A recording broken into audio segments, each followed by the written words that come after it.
No, I'm gonna knock you out. You're gonna knock me out? Yeah. You think so? Yeah, because I think you got a good technique. I like it. Yeah. I appreciate it. Yeah. You pressure close, No, real no, close. I'm wrong. Yeah, nah. But you don't got the power for stuff. You don't got no power. No, I don't got power. You don't got power. You keep going. Yeah. Yeah. But James Twin for the untouchable true school sports. Let's go, baby. Bow! Be careful what you wish for because it can become a reality. Yeah.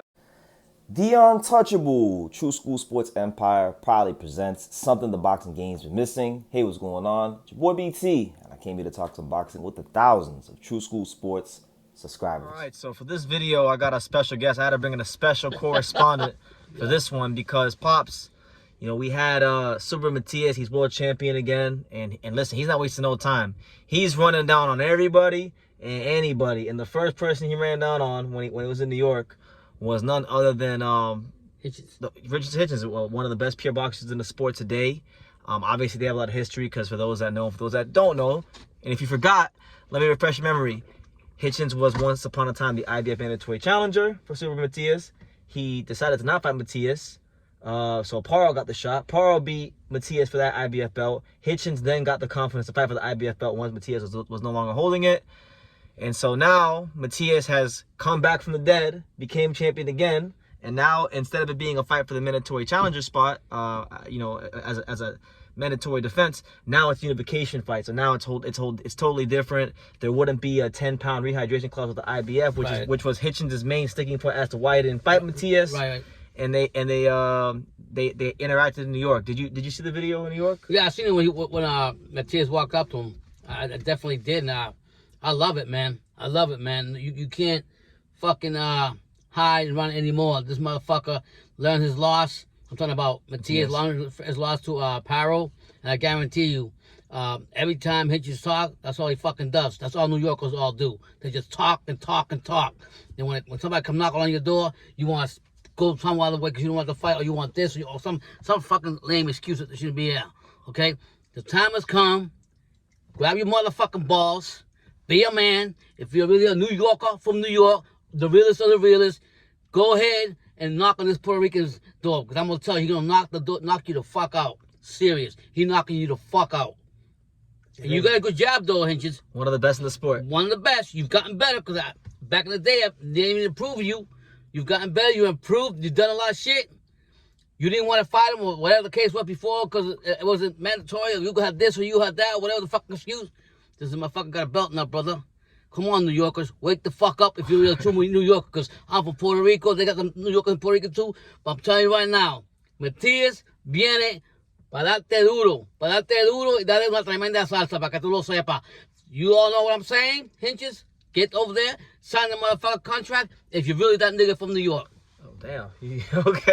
Okay. Yeah, I mean, this been going on back and forth for a while.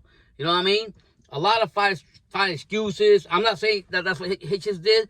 I'm gonna say a lot of fighters always when a fighter wants to do something and they're far and they I can't go this way. I'm gonna go this route or this easiest route. Well, guess what, motherfucker? There ain't no more easiest route. The man's right there knocking at your motherfucking door in your house. He'll come to New York.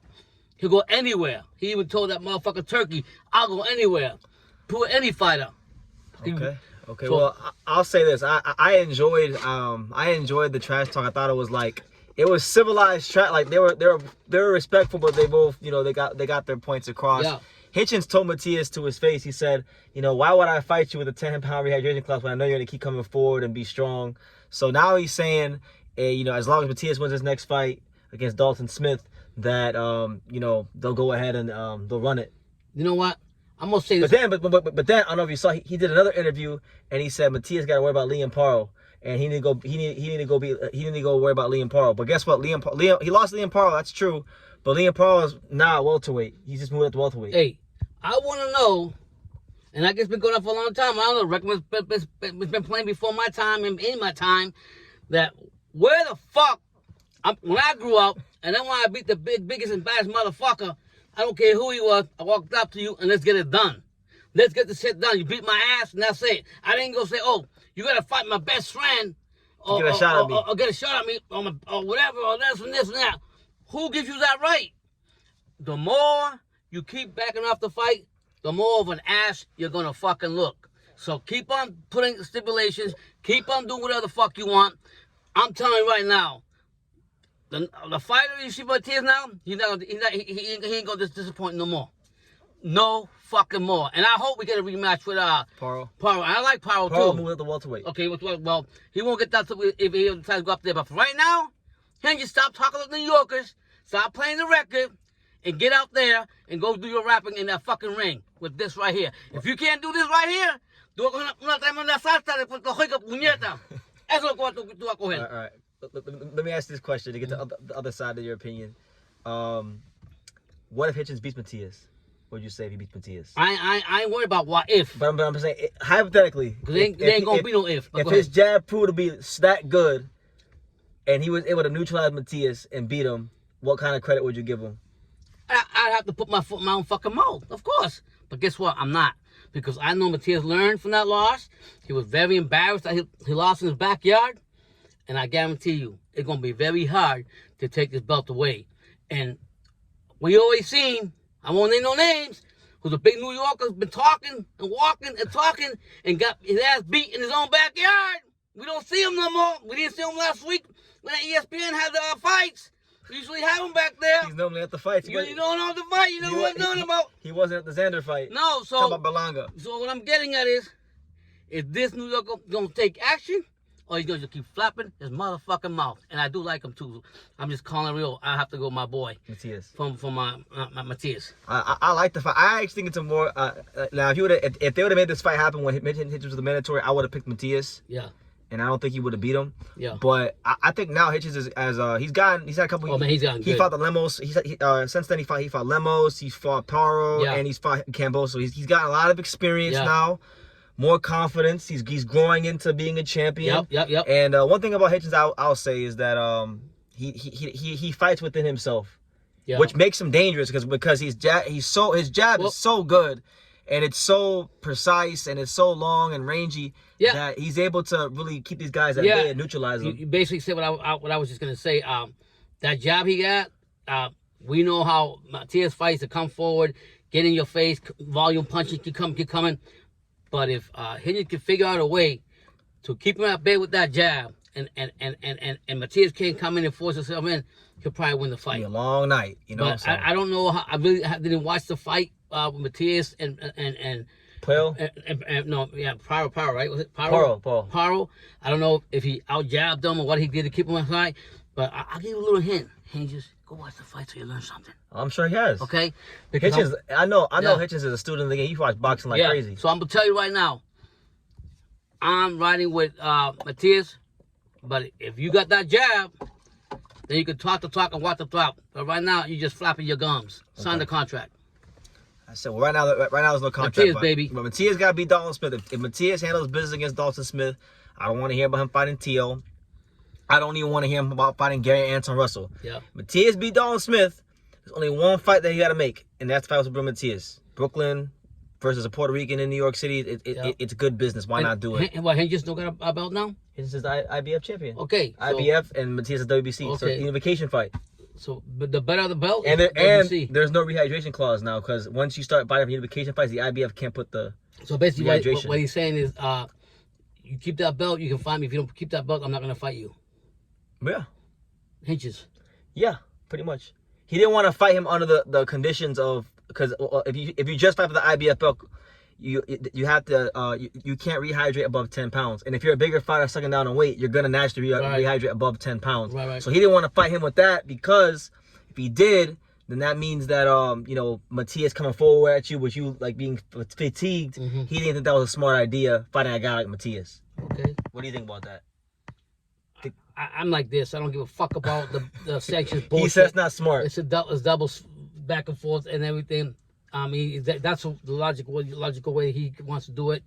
To me, honestly, if I want to really beat you, see how bad you are. You just fight him? Okay, let's say hypothetically, right? Matias loses the belt to what are we fighting now, right? Dalton Smith, right? And I guess from what I hear, my son would say he's decent, solid fighter. But I'll say like this. Then all that shit you talking don't mean shit, because if I understand the money, the business side of it, and the belt, whatever. But if you really want to show, they say they were saying before he lost, he was the boogeyman. Matias. Did he Teofimo? Teofimo didn't take the fight with him. He ducked the fight. Ducked the fight. I don't know if Devin Haney at the time or whatever. Devin Haney never said his name. Devin Haney won and fought he fought a drug addict. He fought Ryan Garcia. So, and I forgot what other fighters I avoided this guy. This guy's no one to play with. And I think what I always say, experience is a big thing. And I think him learning to lose in his backyard. Oof. Tough. Learn to lose in the backyard and eat that and swallow that shit while he's at home for months and months. Had to win a couple fights to get a title shot. Then he just comes into the New York side with the bling bling and this and that and make it step. Okay, it's fine. But if you used to lose, I would still fight that guy. You know why? Because you will be one of many that didn't duck him. Like what we say about a lot of fighters that, like for example, who's the fighter that Suzuki fought. Yeah, he fought Norman. Yeah. I'm just making an example. He'll be a fighter that stepped up to the plate. I will give more credit to him, and this is not just different talk. Then I would Buchanan, for example, or even like Devin, who's now fighting Norman. Like he's stepping up to the plate. So what I'm saying is, okay, yeah, they didn't have what everybody wants is that belt and this and that, but they had the heart to go ahead and do it. And the fighters that's supposed to be called based talented and good, just like Hitchins, and I give him Hitchins credit too, because he's improved a lot. He's improved a lot with that jab. He comes in, he keeps distance. Got a pretty good right hand too. And yeah, he comes in there. So I'm not saying that he can't beat Matias. I'm just saying stop the talking and let's do the walking. Get your ass in the ring, walk in the ring. That's what I want to see you and Matias. See what it's all about. Don't make stipulations. I hate that. I hate that word. I hate when fights do that. But I guess it's a business, and that's why they want to do it that way. Because if it's two belts, then he wants to be able to retain more of his power and energy when he fights Matias. Right. That's basically what he's saying. When you really get to the core of what he's saying, he's saying, look, I know you're a bad motherfucker. I'm not gonna fight you if I can't retain as much power and strength as possible. Because I know if I go in there and compromise, you're gonna beat the shit out of me. Yep. So let me fight you under these conditions. Because I mean, at the end of the day, both fighters are gonna lose money out of their pocket because they have the belts. It's like 4%, I think. Is it off your purse? Every belt's like that. Every belt, every sanctioning organization charges you about, I think, 4%. So I get that. I get that part. So that's 8% of their purse, right? But him going in there and beating Matias in New York, shit, he bigger than the other guy that just flopped his gun and got his ass kicked and went celebrating a birthday in his island. I won't say no names because he lost. Yeah, the chosen one. Yeah. But anyway, nonetheless, listen, I don't gotta say anything. I feel like Pop's done said everything. It'd be a good fight, though. I enjoy, it's the fight I want to see at 140. So that's just boxing talk right now. Nobody has it in the room. No. Right now, it sounds like he's gonna fight Dalton Smith. Okay.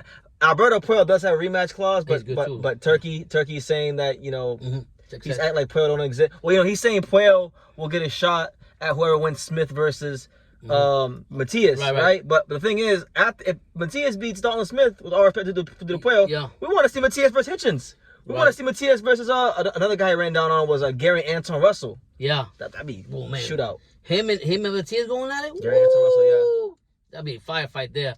I ain't gonna lie, but I'll still ride with my boy Matias. I don't know how all these dynamics are gonna change now with this wonderful turkey gobbling everything out. Yep. But we're gonna find out. If he's gonna actually put the fights that we want to see or the fights that he wants to see. At least again the fights. I don't want to see. I don't want him like we're saying. Like a lot of fans, we would really love to see the Hitchins in Matias fight. But got a lot of history. But then Turkey says no. I'm gonna stop that right now. He's gonna go this route first, and then he's gonna go to you. I don't know. Are they both signed to Matchroom? No, right? Matias is signed to his own different company, right? I'm not sure who Matias is with. And who's Hitchins now? Hitchins is with Matchroom. See, but I mean, I don't know who Matias is. I thought Matias was signed by Eddie Hearn at one time. He was, but then he lost to Parro and then he got dropped. Oh, okay. So that was it? That was it. Damn, man, he don't play. But Matias has that working relationship with Eddie Hearn, so I don't think it's a hard fight to make. Okay. So we'll see how it goes. I want to see the fight. New York and Puerto Rico? Come on.